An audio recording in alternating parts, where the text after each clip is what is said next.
हमारे साथ हैं होम्योपैथिक के विशेषज्ञ डॉक्टर गिरीश गुप्ता, जिन्होंने अपनी कई रिसर्च से अनेक प्रकार के रोगों को ठीक किया है। आपसे जानते हैं हम कि इस आत्महत्या को रोकने के संबंध में आपका क्या कहना है। डॉक्टर साहब नमस्कार। आप थोड़ा सा हमारे दर्शकों को ये बताइए कि आत्महत्या को किस प्रकार से रोका जा सकता है, होम्योपैथिक में इसकी क्या संभावना है, इसके बारे में थोड़ा सा आप बता दीजिए। देखिए, आत्महत्या एक इम्पल्स होता है, एक साइकोलॉजिकल समस्या है जी। इसके बहुत सारे कारण होते हैं। उन कारणों पे न जाते हुए मैं ये बताना चाहूँगा कि किसी वजह से भी अगर ये किसी मरीज में, किसी बच्चे में या एडल्ट में ये इम्पल्स आती है कि हम अपने को ख़त्म कर लें, गोली मार लें या चाकू से काट लें या कूद जाएं, तो ये जो इम्पल्स होती है ये क्षणिक होती है। अगर उसको उस समय अवॉइड किया जाए तो वो चीज़ ख़त्म हो सकती है, वो आदमी उसकी ज़िंदगी बच सकती है। जी। तो हमारे यहाँ होम्योपैथिक सिस्टम में बहुत सारी दवाएं हैं जो कि अवेलेबल हैं। अगर मरीज की पूरी काउंसलिंग करने के बाद, हिस्ट्री लेने के बाद उन दवाओं का इस्तेमाल किया जाए तो ये जो इम्पल्स दिमाग में उठती सुसाइडल टेंडेंसी, ये ठीक किया जा सकता है। ये मैंने अपने व्यक्तिगत अनुभव में भी 40 साल की प्रैक्टिस में ऐसे मरीजों को ठीक किया है जो कि अपने को गोली मारना चाहते थे या नदी में कूदना चाहते थे।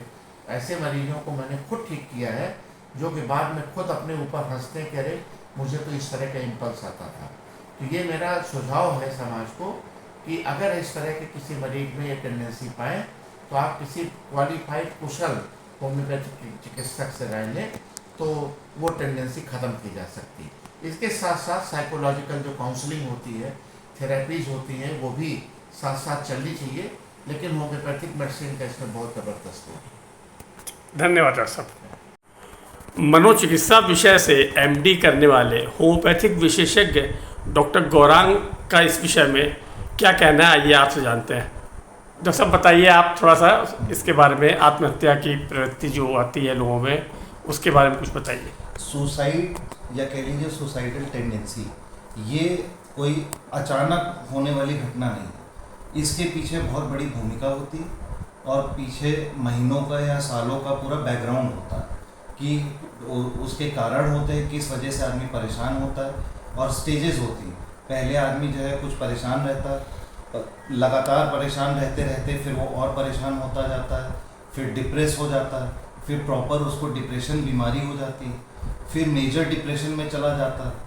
मेजर डिप्रेशन के दौरान फिर उसको सुसाइडल थॉट्स आने लगते हैं और उसको लगता है कि अब कुछ बचा नहीं है, अब सारे रास्ते बंद हो चुके हैं, या मेरी क्षमता नहीं है, या मुझे कोई समझने वाला नहीं। इस प्रकार के तरह तरह के विचार आते हैं जिनके कारण से फिर अल्टीमेटली फिर उसको लगता है कि अब मेरा इस दुनिया में जीने का कोई जगह नहीं है, या मेरा कोई हक नहीं है, या मेरा कोई पर्पस नहीं है, और फिर उसको ये विचार आता है कि हम अपने जीवन को ख़त्म कर लें।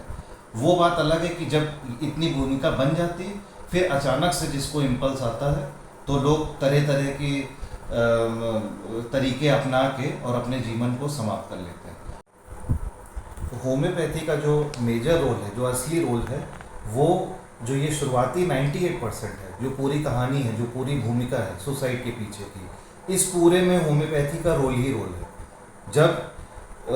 जब मरीज परेशान होता है, जब इंसान परेशान होता है, या मान लीजिए कोई घटना हुई, उससे वो थोड़ा मानसिक रूप से परेशान है, थोड़ा तनाव में है, उस लेवल पे ही उसको अगर ट्रीटमेंट किया जाए तो वो वहीं पर समाप्त हो सकता है। और फिर जितनी स्टेजेस हैं आगे की, वहाँ हर स्टेज में जो स्लाइट डिप्रेशन होता है, मेजर डिप्रेशन होता है, सीवियर डिप्रेशन होता है, इवन जो सुसाइडल थॉट होते हैं, अपने को ख़त्म करने के विचार आते हैं, वो विचार तक समाप्त हो सकते हैं और फिर डिप्रेशन भी ठीक होने लगता है।